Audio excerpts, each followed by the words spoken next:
दोस्तों भगवान शिव कहते हैं कि ये 6 चीज़ें कभी दान नहीं करनी चाहिए।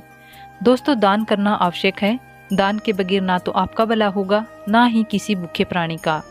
दान करना हमारे जीवन में उतना ही ज़रूरी है जितना आप बाकी कार्य करते हैं। शास्त्रों में कहा जाता है कि मनुष्य को अपने पूरे जीवन में कम से कम 2 बार गुप्त दान अवश्य करना चाहिए, इससे नरक नहीं जाना पड़ता। क्या आप जानते हैं कई वस्तुएं ऐसी हैं जिसे आप दान नहीं कर सकते? भगवान शिव बताते हैं कि ये 6 वस्तुएं ऐसी है जिसे आप दान नहीं कर सकते। साथ में हम ये भी जानेंगे कि शिव महापुराण के अनुसार वो कौन सी वस्तुएं हैं जिनका दान अगर व्यक्ति करता है तो कैसा भी दुर्भाग्य क्यों ना हो, कैसी भी तकलीफें क्यों ना हो, निश्चित रूप से दूर हो जाती है। दोस्तों पहली चीज़ है नमक। सोमवार के दिन नमक का दान करने से दुर्भाग्य, गरीबी या आपकी जो भी परेशानी है दूर हो जाएगी। यानी नमक का दान आपके समस्त दुर्भाग्य को दूर करने में सहायक है। नमक का दान करते समय आपको एक बात ध्यान अवश्य रखनी है कि नमक लेने वाला होना चाहिए। जो हम आपको दिखा रहे हैं दरअसल ये साबुत नमक होता है। ये एक प्रकार का नमक ही होता है जो गोल गोल होता है, जिसे साबुत नमक कहते हैं। तो अगर आपको मिल जाए तो उसे दान करते हैं तो वह सर्वश्रेष्ठ माना जाता है। पर पैकेट का जो नमक होता है जिसे आप भोजन बनाने के लिए इस्तेमाल करते हैं, वह नमक भी आप दान कर सकते हैं। नमक का दान सर्वश्रेष्ठ माना गया है। दूसरा दान है गुड़ का दान। यदि आप गुड़ का दान करते हैं तो इससे आपके रिश्ते अच्छे होते हैं। अगर पति पत्नी के बीच अनबन रहती है, लड़ाई झगड़े होते रहते हैं, तो आप महादेव की शरण में जाए। महादेव देवों के देव है, वो आपके समस्त संकट को दूर करते हैं। उदाहरण के लिए आपको बता दें कि अगर कोई व्यक्ति बहुत अधिक लंबे समय से बीमार है तो आप ज्योतिष के पास जाएंगे। जहाँ भी जाएंगे तो वो आपको यही कहेगा कि आप महादेव की शरण में जाओ, कि आप महामृत्युंजय मंत्र का जाप करें, महामृत्युंजय अनुष्ठान कराओ, रुद्राभिषेक कराओ। आपको वो कोई और देवता या फिर कोई और उपाय बता देते हैं कि आप उनकी शरण में जाएं, कि आप ये उपाय करें। लेकिन दोस्तों मैं आपको भगवान शिव की शरण में जाने को कहूँगी। तो आप ये समझ लीजिए कि आप में ये जो झगड़े बहुत ज़्यादा होने लग गए हैं, तो हम आपसे कहेंगे कि आप महादेव की शरण में जाएं। महादेव को सोमवार के दिन गुड़ जरूर अर्पित करें, गुड़ का दान जरूर करें। दोस्तों गुड़ का दान करने से कोई भी रिश्ता क्यों ना हो, अगर आपको किसी भी रिश्ते में मिठास भरनी हो तो सोमवार के दिन गुड़ का दान करें। दोस्तों गुड़ और रोटी गाय को खिलाने से आपके रिश्ते मधुर होते हैं, लक्ष्मी की प्राप्ति होती है। ये काम आप भी कर सकते हैं। दोस्तों तीसरी चीज है तिल। शिव महापुराण में वर्णित है तिल का दान करना। व्यक्ति का अगर आत्मविश्वास डगमगा रहा है, यानी आप कभी कभी देखते होंगे कि व्यक्ति बहुत अधिक ज्ञानी होने के बाद भी उसका आत्मविश्वास उसका साथ नहीं देता। कभी कभी बच्चे पढ़ाई में अच्छे होते हैं, परंतु जब वो इंटरव्यू के लिए जाते हैं तो उनका कॉन्फिडेंस उनका साथ नहीं देता। जानकारी के बाद भी वो वहाँ से लौट आते हैं, हार मान जाते हैं। तो इस स्थिति में सोमवार के दिन आप तिल का दान करें। तिल का दान आप काले तिल का भी कर सकते हैं, सफ़ेद तिल का भी कर सकते हैं।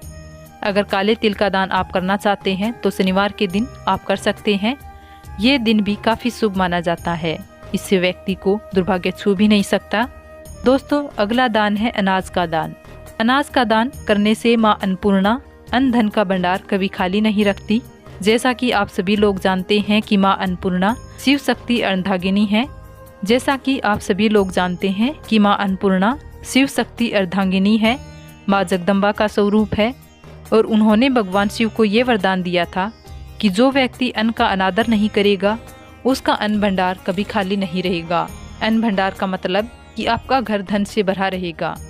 और ये दोनों चीज़ें एक साथ जोड़कर इसलिए देखी जाती है कि जिस व्यक्ति के खान पान का जो वैभव है वो भरा रहेगा, समृद्धि बनी रहेगी, उसके घर में धन की, लक्ष्मी की कभी कोई कमी नहीं रहेगी। इस प्रकार अगर आप सोमवार को गेहूं चावल का दान करते हैं तो आपको अपने पूरे जीवन में कभी भी अन्न की कमी नहीं होगी। गाय को सोमवार के दिन रोटी के साथ गुड़ खिलाने से कई हजार गुना पुण्य की प्राप्ति होती है। सूर्य ग्रह को मजबूत बनाने के लिए रविवार के दिन किसी गरीब को 1.25 किलो गुड़ का दान करना उत्तम माना गया है। मंगलवार को बंदर को चने खिलाने से तथा चने का दान करना अच्छा माना जाता है।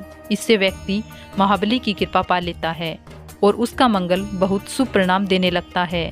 करियर में सुधार लाने के लिए बुधवार के दिन मूंग दाल, हरे रंग के कपड़े, सुहागिन महिलाओं को चूड़ियां दान करना अच्छा माना गया है। गुरुवार को पीली वस्तुओं का दान करने से भगवान विष्णु के साथ साथ माँ लक्ष्मी की असीम कृपा प्राप्त हो जाती है। इससे व्यक्ति का बृहस्पति यानी गुरु ग्रह मजबूत हो जाता है और गुरु जब मजबूत होता है तो व्यक्ति रंग से राजा बन जाता है। शुक्रवार का दिन माता लक्ष्मी को समर्पित है। इस दिन जरूरतमंदों को सफेद खीर का दान करना अच्छा माना गया है। इससे जीवन में धन की कभी कमी नहीं होती। शुक्रवार को माता लक्ष्मी को लाल फूल अर्पित करने से माता लक्ष्मी की कृपा प्राप्त होती है। दोस्तों, शनिवार का दिन शनिदेव को समर्पित है। इस दिन काले तिल शनिदेव को अर्पित करने से वो व्यक्ति सभी पीड़ाओं से मुक्त हो जाता है। इस दिन तिल का दान करना अच्छा माना गया है। इस दिन गरीब को चावल दान करना सर्वश्रेष्ठ माना गया है। ये उपाय साक्षात शनिदेव को प्रसन्न करता है। दोस्तों, जो व्यक्ति गरीब को कपड़े का दान करता है तो बहुत ही शुभ और मंगलकारी माना गया है। इससे व्यक्ति के सभी मार्ग खुल जाते हैं। गरीबी उसके जीवन में कभी वास नहीं करती। कपड़ों का दान करने से शनिदेव प्रसन्न होते हैं।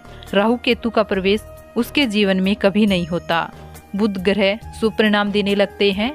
तो दोस्तों, अब जानते हैं क्या दान ना करें। दोस्तों, फटे कपड़े कभी किसी को दान ना करें। सड़ा गला खाना कभी किसी को दान नहीं करना चाहिए। अगर घर में टूटे फूटे चप्पल पड़े हैं तो वो भी किसी को दान नहीं करना चाहिए।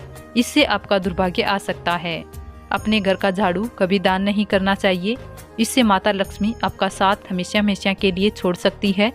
घर के बर्तन का भी दान नहीं करना चाहिए। इससे भी माता लक्ष्मी रुष्ट हो जाती है।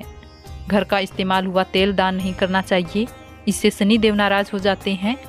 नुकीली वस्तु जैसे चाकू, छुरी, ब्लेड आदि का दान नहीं करना चाहिए। इससे राहु केतु तथा शनि का प्रभाव अधिक बढ़ जाता है और व्यक्ति धीरे धीरे कंगाल हो जाता है। तो दोस्तों, आज की वीडियो में दी गई जानकारी पसंद आई तो सनातन धर्म चैनल को सब्सक्राइब करें, वीडियो को लाइक और शेयर करें। धन्यवाद।